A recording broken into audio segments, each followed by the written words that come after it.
Baik, okey. Assalamualaikum warahmatullahi wabarakatuh. Selamat kembali untuk kelas Cikgu Faiz pada minggu ini. Semalam yang dah bercuti sempena perayaan Taipusam.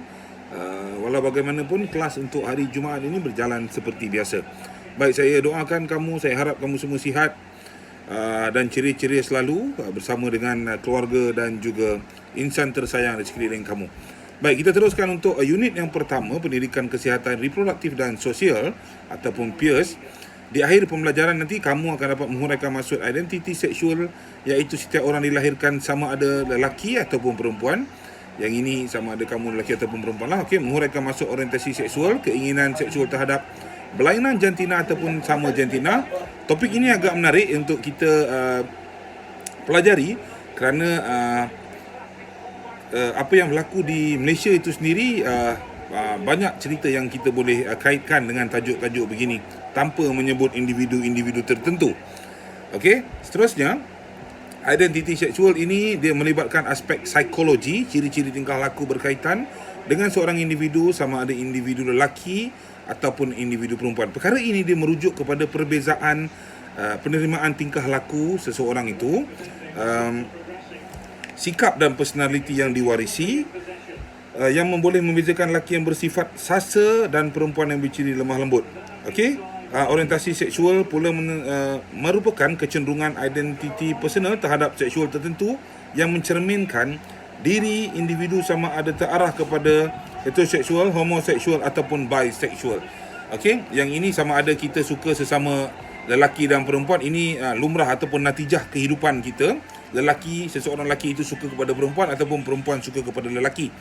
Okey, yang membezakannya apabila lelaki suka sesama lelaki, okey, ataupun perempuan suka sesama perempuan, ataupun yang kita sebut dalam bahasa pasarnya hari ini, kadang-kadang kita bercerita dengan kawan, lesbian ataupun gay. Okey, ini yang kita cerita. Diorang ini kadang-kadang hilang identiti itu, dilahirkan sebagai seorang lelaki tapi mempunyai minat kepada lelaki juga. Baik, saya bercakap hari ini ataupun nota yang sini adalah nota yang saya kongsi dekat dalam GC. Saya harap kamu tonton video ini bersama dengan nota dalam GC itu supaya lebih jelas apa yang saya sampaikan. Seterusnya, kalau kita tengok slide nombor 4 ni, kenal pasti identiti seksual remaja di bawah. Kalau yang lelaki yang pertama tu apa? Gambar ada apa? A tu dia tengah main golf. Okey, ini lelaki yang berperwatakan macam mana? Memang nampak seorang lelaki lah, dia main golf. Ni. Yang kedua, seorang atlet olahraga. Yang ketiga berkenaan dengan orang yang tengah main ni. Lepas tu atlet perempuan tengah main pingpong. Okey, yang ini yang kita kata berkenaan dengan identiti remaja itu sendiri. Okey, seterusnya, baik, mereka-mereka ini mengalami kecelaruan identiti seksual dan orientasi seksual. Okey, kita tengok contoh dia dekat bawah, nombor 5. Okey, dekat slide nombor 5, dekat slide nombor 6 ni kamu akan lihat seorang perempuan yang cantik bertukar menjadi lelaki. Ini yang dikatakan kecelaruan. Dia macam apa yang ada dalam hati itu kita pun tak tahu, pasal kita so far alhamdulillah lah, murid-murid di Jalan 3 ini tidak pernah ada kecelaruan identiti yang minat perkara-perkara yang lain. Okey, kalau kita tengok slide itu, daripada seorang perempuan berubah menjadi seorang lelaki. Ini jarang-jarang berlaku, tetapi ada. Cuma mungkin kita kurang maklum pasal perkara ini. Seterusnya, orientasi seksual, kecenderungan identiti personal terhadap seksual tertentu yang akan mencerminkan diri itu sama ada terarah kepada mana. Okey, sebagai seorang lelaki ataupun sebagai seorang perempuan, identiti personal kita akan menunjukkan kita, mencerminkan kita terarah kepada mana. Kamu suka kepada perempuan, itu normal. Perempuan suka kepada lelaki, itu normal. Kamu tak termasuk dalam golongan-golongan yang ganjil ini. Tetapi jika kamu lebih suka, sebagai seorang lelaki suka kepada lelaki, yang ini bahaya. Okey, yang ini kita boleh kategorikan yang kita cakap tadi itulah macam gay. Okey, kalau perempuan suka dengan perempuan, lebih kepada suka perempuan, lebih daripada seorang kawan, perasaan suka itu, yang ini pun gejala ataupun perkara yang ganjil. Okey, seterusnya, orientasi seksual, biasanya individu tertarik secara seksual terhadap pasangan berlainan jantina. Ini yang saya cakap tadi. Yang ini perkara yang normal lah. Seorang remaja akan menyimpan perasaan terhadap seseorang yang mungkin bertindak mengikut perasaan tersebut. Okey, saya rasa kamu pun faham, banyak dah tengok drama slot pukul 7 tu, cerita dia memang bab cinta saja. Cuma bezanya kamu kaya ataupun tidak macam yang berlakon dalam drama tu. So kalau kamu kategori itu, kamu dah macam dalam drama tu lah. Okey, tapi ini cerita pasal orientasi seksual yang kita tertarik dengan individu yang berlainan jantina. Okey, ini yang dimaksud dengan orientasi seksual itu. Baik.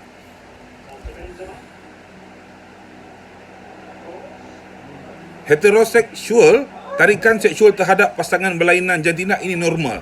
Macam saya cakap sebagai contoh, orang lain saya tak tahu, tapi macam saya, seorang lelaki, tarikan saya terhadap perempuan itu yang saya suka. Jadi itu normal. So kalau kamu ada suka dengan kawan-kawan kamu, itu pun normal. Okey? Okey, baik. Seterusnya, homoseksual. Yang ini bahaya. Yang ini berhati-hati jika kamu ada tarikan seksual terhadap jantina yang sama. Sebagai contoh, lelaki suka dengan lelaki. Ni sampai berpegang tangan, jalan berpimpin tangan, peluk-peluk, cium kawan lelaki. Ni bahaya. Ini kita panggil homoseksual. Ini tidak normal ataupun perempuan pun sama. Itu kadang-kadang cikgu di sekolah sentiasa ingatkan, kita tegur jika kamu ada menunjukkan gejala-gejala ataupun sikap yang tidak normal ini. Okey, supaya kita dapat bendung daripada awal untuk mengelakkan perkara-perkara yang tidak bermoral ini terus berlaku di negara Malaysia khususnya. Baik, seterusnya, bisexual. Ni lagi bahaya ni. Okey, tarikan seksual terhadap kedua-dua jantina. Contoh, seorang lelaki itu dia suka lelaki, pada masa yang sama dia suka perempuan juga. Jadi lelaki dan perempuan itu dia suka. So kamu jangan masuk dalam kategori ini. Kalau tadi lelaki belaga dengan lelaki, yang ni dia nak belaga dengan semua. Berhati-hati, okey? Itu pasal kalau dalam Islam itu sampai satu masa abang dan adik lelaki yang berbeza jantina akan tidur berlainan bilik supaya tidak berlaku perkara-perkara yang tidak diingini. Contohnya sebegitu. Ataupun kamu di sekolah, masuk ke sekolah asrama, kamu buat perkara-perkara yang tidak bermoral ini. Okey, di tempat kerja dan sebagainya, perkara-perkara begini boleh berlaku. Okey, contoh sama juga untuk perempuan, suka kepada lelaki dan perempuan pada masa yang sama. Okey? Jelas Kalau tak jelas nanti kamu boleh tag saya secara personal. Kita akan conversation through WhatsApp ataupun kamu call saya, kita boleh jelaskan dengan lebih terperinci insya-Allah. Baik, seterusnya langkah-langkah mengenangani kecelaruan identiti dan orientasi seksual. Yang pertama, peranan remaja. Apa peranan remaja? Kamu sebagai remaja hari ini mengelakkan cara hidup yang tidak baik. Apa tu mengelakkan cara hidup yang tidak baik? Okey, jalan berpegangan tangan, boleh mewujudkan rasa tarikan seksual itu, mengelakkan menggunakan media sosial untuk perkara-perkara negatif. Ni bahaya. Hari ini jelas di media-media sosial, penggunaan media sosial itu boleh menyebabkan kita jadi tidak sihat. Okey, bukan tak sihat sebab demam gejala-gejala yang tidak sihat. Baik. Seterusnya, bergaul dengan rakan-rakan yang positif. Ni bagus. Duduk di SMK Jalan 3, kawan-kawan kamu ni kebanyakannya positif. Okey? Bergaul dengan rakan-rakan yang positif. Elakkan diri daripada terjebak rakan-rakan yang tidak berakhlak. Okey? Kamu tahu apa tu aktiviti yang tidak bermoral, aktiviti yang tidak berakhlak. Elakkan daripada kawan-kawan begini. Okey? Baik. Seterusnya, peranan ibu bapa memberikan pendidikan agama yang mencukupi. Saya percaya hari ini semua ibu bapa mahupun guru di sekolah, kita berikan pendidikan agama yang mencukupi supaya kamu faham dan jelas. Sebagai seorang lelaki ataupun wanita, kita ada had-had tertentu dalam pergaulan kita. Baik, seterusnya, memisahkan anak-anak ke persekitaran yang lebih selamat. Ini yang saya dah nyatakan tadi. Memantau pergaulan anak-anak dengan cara mengenali rakan-rakan. Okey, ini penting. Kadang-kadang kita berkawan dengan X, nama ni, ataupun berkawan dengan perempuan, kita kena maklumkan dengan ibu bapa, sebab ibu bapa tahu kamu berkawan dengan siapa. Siapa kawan kamu. Okey, untuk ibu bapa kenal siapa kawan-kawan kita. Baik, ini kita kadang-kadang mak ayah nak tahu siapa kawan kita, kita sorok handphone, kita bakar telefon, lepas tu minta mak beli telefon baru supaya identiti kawan kamu tidak terbongkar. Okey, tidak ada apa yang perlu dirahsiakan. Bagus untuk pengetahuan ibu bapa. Baik, seterusnya, peranan ibu bapa mendidik anak-anak untuk melakukan kebaikan. Okey, ini saya percaya pastilah dalam dunia ni semua mak ayah akan berikan didikan yang terbaik. Okey, memberi nasihat dan bimbingan. Okey. Baik. Kalau kamu tengok dekat page nombor 16 ni, berkenaan dengan soalan ataupun isu keceluaran identiti seksual dan keceluaran orientasi seksual menjadi topik perbincangan yang sering diperkatakan di Malaysia. Kewujudan pihak sebegini semakin menular dan berleluasa yang amat menggusarkan masyarakat yang boleh memberikan gambaran negatif. Berdasarkan pernyataan di atas, apakah pandangan agama dan budaya masyarakat Malaysia terhadap isu ini? Jadi saya nak kamu yang menonton video ini, selepas saya dah bacakan soalan isu ini, saya nak kamu jawab. Nanti boleh jawab dekat dalam buku teks. So ini jadi macam lembaran kerja kamu. Hari ini di Malaysia kita lihat ada dua individu yang agak famous di Malaysia ini, yang mempunyai kecelaruan identiti. Namanya tidak dapat disebutkan dalam live ini bagi mengelakkan perkara-perkara yang tidak diingini berlaku. Jadi kalau kamu rasa sekian nama itu, kamu faham keadaannya dan apa yang kita boleh berikan pernyataan ataupun pandangan kamu berkenaan dengan isu ini. Saya faham, saya rasa kamu banyak mendengar ataupun lihat perkara-perkara begini dan kamu boleh nyatakan dalam buku nota kamu tu nanti. Jelas Baik, seterusnya kalau kita tengok kat sini, LGBT bencana kepada sistem kekeluargaan, bendung budaya LGBT, 30 pondan lari di gerak gempur. Okey, kamu boleh tengok dekat dalam slide saya nanti. Ada madu yang songsang. Okey, boleh tengok dekat dalam ni. Baik, saya rasa itu saja untuk kelas kita hari ini.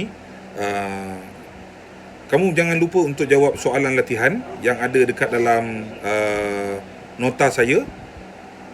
Dalam GC, dalam PowerPoint ini, saya nak kamu jawab soalan itu dan hantar jawapan itu kepada saya. Ini untuk tugasan kita minggu ini.